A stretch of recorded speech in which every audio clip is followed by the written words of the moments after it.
Hello friends, welcome to Kavi foods. இன்றைக்கி நம்ம cook with கோமாளியில் Shruthika செஞ்ச ரசமலாய் கேக் எப்படி செய்யலான்னு பார்க்கலாம் வாங்க ஃப்ரெண்ட்ஸ்.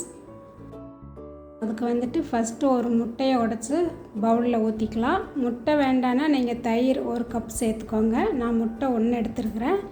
அதை உடச்சி ஊற்றுனதுக்கப்புறம் அதை நல்லா விஸ்கு வச்சு பீட் பண்ணிக்கலாம். கூட 1/2 கப் சர்க்கரை சேர்த்துட்டு சர்க்கரை நல்லா கரையிற அளவுக்கு நல்லா விஸ்கு வச்சு கலந்துக்கலாம். சர்க்கரை கரைஞ்சதுக்கப்புறம் இதில் 2 ஸ்பூன் நெய் சேர்த்துருக்குறேன். நெய் வேண்டான்னா நீங்கள் ஆயில், கோல்டு வின்னர் ஆயில் அந்த மாதிரி வாசம் இல்லாத ஆயில் சேர்த்துக்கோங்க. சேர்த்து நல்லா கலந்து விட்டுட்டு இது கூட 1 கப் மைதா ஜலிச்சு எடுத்து இதில் சேர்த்துக்குங்க. நான் ஜலிச்சு எடுத்துகிட்டு இதில் சேர்த்துருக்குறேன். அது கூடவே 1 teaspoon baking powder, 1/2 teaspoon baking soda சேர்த்து நல்லா மிக்ஸ் பண்ணி விட்டுறலாம். இதில் 1 டீஸ்பூன் வெண்ணிலா எசன்ஸ் ஃப்ளேவருக்காக சேர்த்துருக்குறேன். சேர்த்து நல்லா மிக்ஸ் பண்ணிடலாம். இப்போ இதில் பால் கொஞ்சம் கொஞ்சமாக சேர்த்து அந்த கேக் மாவு பதத்துக்கு கலந்துக்கலாம். இப்போ கொஞ்சம் ஊற்றி நல்லா மிக்ஸ் பண்ணிக்கலாம். இப்போ இன்னும் கொஞ்சம் சேர்த்து நல்லா கலந்து விட்டுறலாம். இப்போ பாருங்கள், இந்த அளவுக்கு இருந்தால் சரியாக இருக்கும். இனி வேறு ஒரு பாத்திரத்தில் நான் நெய் தடவிட்டு பட்டர் பேப்பர் போட்டுட்டு அதில் இந்த மாவை ஊற்றிடுறேன். ஊற்றினதுக்கப்புறம் குக்கரில் வச்சு ஒரு 20 நிமிஷம் வேக வச்சு எடுத்துக்கிறேன்.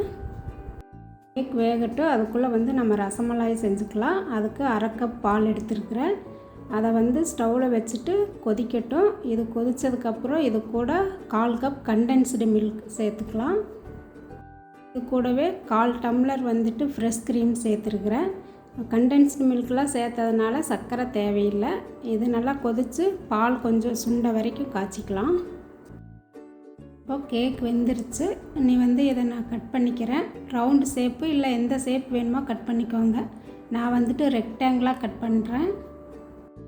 இதை வேற ஒரு பாத்திரத்துக்கு மாற்றிட்டு இதை நம்ம கட் பண்ணிக்கலாம்.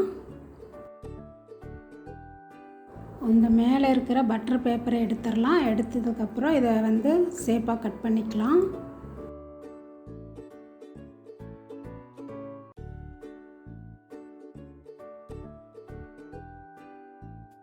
பேப்பர் எடுத்ததுக்கப்புறம் நான் ரெக்டாங்கிளாக கட் பண்ணியிருக்கிறேன். பாருங்கள், கேக் நல்லா சாஃப்டாக இருக்குது.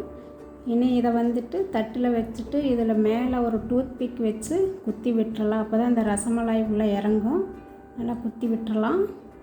இப்போ அந்த காய்ச்சி வச்ச பாலை இதில் சேர்த்துடலாம். பாலை ஃபுல்லாக சேர்த்ததுக்கப்புறம் இதில் விப்பிங் க்ரீமில் ஒரு டிசைன் போட்டுக்கலாம். அதுக்கப்புறம் இதில் மேலே பிஸ்தா, பாதாம், முந்திரி எந்த நட்ஸ் இருக்கோ அதை மேலே தூவி விட்டுருங்க. அவ்வளோதான். ரொம்ப ஈஸியாக ரசமலாய் கேக் செஞ்சாச்சு. இதை நீங்களும் ட்ரை பண்ணி பாருங்கள். இந்த வீடியோ உங்களுக்கு பிடிச்சிருந்தால் லைக் பண்ணுங்கள், ஷேர் பண்ணுங்கள். கவி ஃபுட்ஸ் சேனலுக்கு சப்ஸ்கிரைப் பண்ணுங்கள்.